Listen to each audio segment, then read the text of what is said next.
Hey everyone, today I'm going to show you a quick tutorial on how to roll from a monster stat block as a player character within AboveVTT.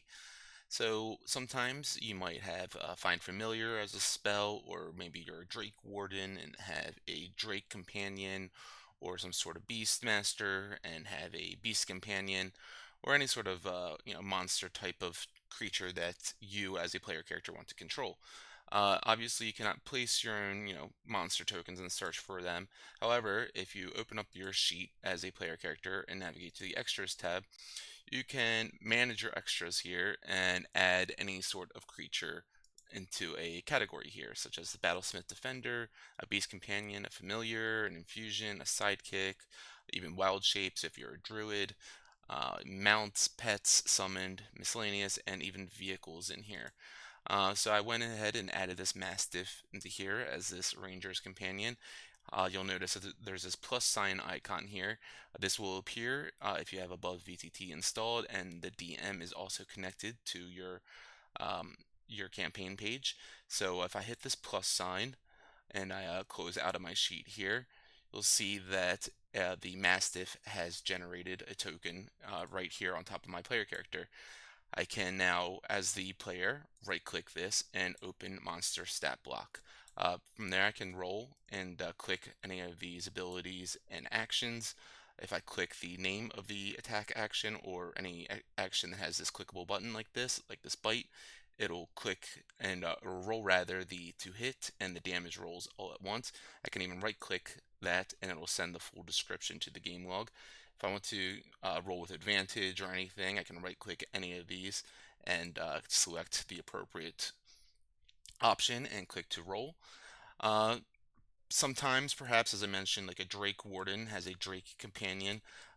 Those don't create monster stat blocks, so maybe the DM has to create that for you, either on D&D Beyond as a homebrew creature or within AboveVTT as a custom stat block as well. So, see here, I have the DM side opened here.